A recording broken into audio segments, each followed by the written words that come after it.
Bond यानी चुनावी चंदा। चुनाव से पहले इस पर जोरदार सियासत हो रही है। एसबीआई को एक बार फिर से सुप्रीम कोर्ट की फटकार पड़ी है। जैसे जैसे जांच का दायरा बढ़ रहा है, कई बड़े खुलासे भी हो रहे हैं। एक तरफ एसबीआई ये जानकारी देने से बच रही है कि किसने किसको कितना चंदा दिया, लेकिन बात साफ है कि सबसे ज्यादा चंदा भाजपा को मिला है। यही वजह है कि सुप्रीम कोर्ट ने एसबीआई को गुरुवार तक का समय दिया है कि ये साफ करें कि आखिर किसने किसे कितना चंदा दिया है। अब सवाल ये है कि बार बार जानकारी मांगने के बावजूद एसबीआई पूरी जानकारी आखिर साझा क्यों नहीं कर रहा है। यूनिक नंबर देने से आखिर एसबीआई कतरा क्यों रहा है।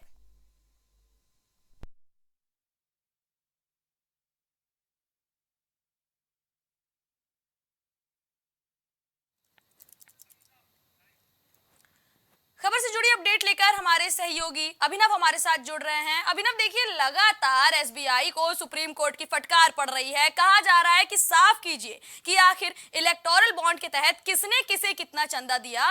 वजह क्या हो सकती है कि एसबीआई बार बार मेन डाटा छुपा रही है। ये इलेक्टोरल बॉन्ड से जुड़ा पूरा मामला है। सुप्रीम कोर्ट ने आज एक बार फिर से सुनवाई करते हुए एसबीआई के चेयरमैन को कड़ी फटकार लगाई है और उनसे कहा है कि जल्द से जल्द 21 मार्च को शाम 5 बजे तक जो पूरा डेटा है उसे सार्वजनिक किया जाए और जो बॉन्ड संख्या है उसको भी दर्शाया जाए। सुप्रीम कोर्ट ने कहा कि हमने आपको जो आदेश दिया था वो एकदम क्लियर और साफ था, बावजूद इसके इतनी लापरवाही क्यों की गई और जो सुप्रीम कोर्ट का आदेश है वो एसबीआई को मानना होगा। बीते दिनों आपने देखा कि चुनाव आयोग ने जो अपने रिपोर्ट पे वेबसाइट पे साझा किए आंकड़े, उसमें बॉन्ड संख्या का जिक्र नहीं था और जो चंदे की रकम आई है उसका जिक्र जरूर था, जिसमें भारतीय जनता पार्टी को सबसे ज्यादा अधिक पैसे मिले और तमाम पार्टियों को उसमें करोड़ों रुपए दिखाई दिए। लेकिन बावजूद इसके जो सुप्रीम कोर्ट है वो अब तक एसबीआई और चुनाव आयोग द्वारा दी गई सभी जानकारियों से संतुष्ट नहीं है और इसी के तहत जो एसबीआई है उसको अब अलग से हलफनामा भी सुप्रीम कोर्ट ने कोर्ट में देने के लिए कहा है। और ऐसी जो जानकारी है वो ये है कि सुप्रीम कोर्ट के सामने अब एसबीआई को एक बार फिर से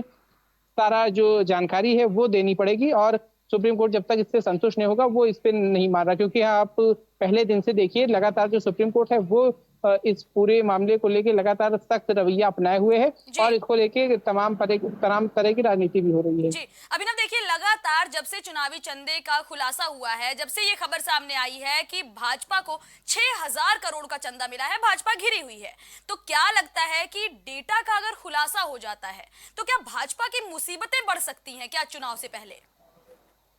जी बिल्कुल, देखिए ये चुनावी बॉन्ड से जो जुड़ा पूरा मामला है इसमें भारतीय जनता पार्टी को कहीं ना कहीं जो विपक्ष है घेरने की कोशिश कर रहा है और सबसे अधिक चंदा अगर आप ध्यान दें तो 6000 करोड़ से अधिक की जो रकम है वो भारतीय जनता पार्टी को मिली है। तो ऐसे में कहीं ना कहीं ये भारतीय जनता पार्टी के लिए भी मुश्किल का बात थी। सबसे पहले इतनी जल्दी वो जो एसबीआई है वो आंकड़े नहीं कर रही थी, उसने याचिका लगाई कि 30 जून तक समय उसको दिया जाए, लेकिन जो सुप्रीम कोर्ट है उसने ऐसा करने से इनकार कर दिया। उसने कहा कि तत्काल प्रभाव से जो एसबीआई है वो अपनी रिपोर्ट दे। एसबीआई ने हालांकि चुनाव आयोग को अपनी जानकारी दी, फिर चुनाव आयोग ने आगे चल के जो है उसको अपनी वेबसाइट पे डेटा पूरा सार्वजनिक किया और वो डेटा अब सामने आया। लेकिन जो सुप्रीम कोर्ट है उसका कहना है कि आप बॉन्ड संख्या भी साथ में दर्शाइए। जब हमने एकदम स्पष्ट आदेश दिया है तो इतनी उसमें लापरवाही क्यों हो रही है और देरी क्यों हो रही है।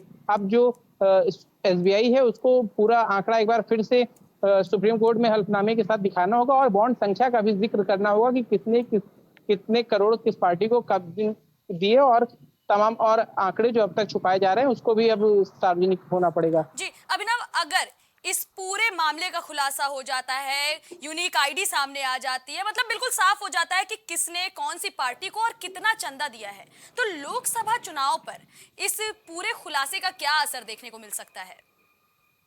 जी बिल्कुल, देखिए ये एक बहुत इस समय का बड़ा मुद्दा है। इस पे जमकर राजनीति भी हो रही। विपक्षियां पार्टी आरोप लगा रही हैं कि जो भारतीय जनता पार्टी है वो चंदे से पैसा लेके अपनी राजनीति करती है और जगह जगह पे सत्ता खरीदती और बेचती रहती है। तो ऐसे में ये जो है ये सियासत से जुड़ा बेहद अहम मुद्दा है और इसको किस तरह सभी राजनीतिक दल भुनाते हैं वो देखने लायक बात होगी। लेकिन कहीं ना कहीं ये जो सत्ताधारी पार्टी बीजेपी है उसके लिए ये बहुत एक चिंता की बात है, क्योंकि इतना 6000 करोड़ से अधिक की जो रकम है वो बीजेपी कह सकते हैं कि दावे हुए बैठी थी और सुप्रीम कोर्ट के इतने दखल देने के बाद भी जो एसबीआई है वो अभी सारी चीजें स्पष्ट नहीं ला रहा है। तो कहीं ना कहीं ये सत्ताधारी पार्टी के लिए बेहद कह सकते हैं कि गलत हो सकता है चुनाव में, लेकिन लोकसभा चुनाव से पहले इसके डैमेज कंट्रोल की भी तैयारी लगातार जारी हो रही है। जी अभिनव, देखिए चुनावी चंदे का मामला राजनीतिक पार्टियों से जुड़ा है, लेकिन जो खुलासा हो रहा है, क्या लगता है कि विपक्ष जिस तरह से इस मुद्दे को भुना रहा है उसका असर जनता के बीच देखने को मिलेगा? जी बिल्कुल, देखिए इलेक्टोरल बॉन्ड से जो जुड़ा मामला है उसको लेके लगातार राजनीति हो रही। कांग्रेस, समाजवादी पार्टी, बहुजन समाज पार्टी सभी इसको लेके हमलावर हैं। अभी कुछ देर पहले भी बसपा सुप्रीमो मायावती ने ट्वीट किया। तो कहीं ना कहीं जो तमाम पार्टियां हैं वो लगातार भारतीय जनता पार्टी पे निशाना साध रही। उनका कहने का लगातार ये प्रयास है कि जो बीजेपी है वो चंदे की अवैध पैसे लेके इस तरह से अपनी पार्टी को बढ़ा रही है। वहीं जो भारतीय जनता पार्टी है वो इसे सिर्फ विपक्ष का एक प्रोपोगेंडा बता रहा है और उसका कहना है कि जितने भी आंकड़े हैं हम उनको सभी को सार्वजनिक कर देंगे और हमें इसमें कोई दिक्कत नहीं है। एसबीआई जो है अब उसको 21 मार्च शाम 5 बजे तक का वक्त कोर्ट ने दिया है और शाम 5 बजे से पहले पहले एक बार फिर से बॉन्ड संख्या के साथ में एसबीआई को पूरा हल्फनामा सुप्रीम कोर्ट में देना होगा और ये चुनाव आयोग को भी फिर अपने वेबसाइट पे इसको प्रकाशित करना होगा। जी, इस खबर पर हमारे साथ जुड़ने के लिए आपका धन्यवाद अभिनव।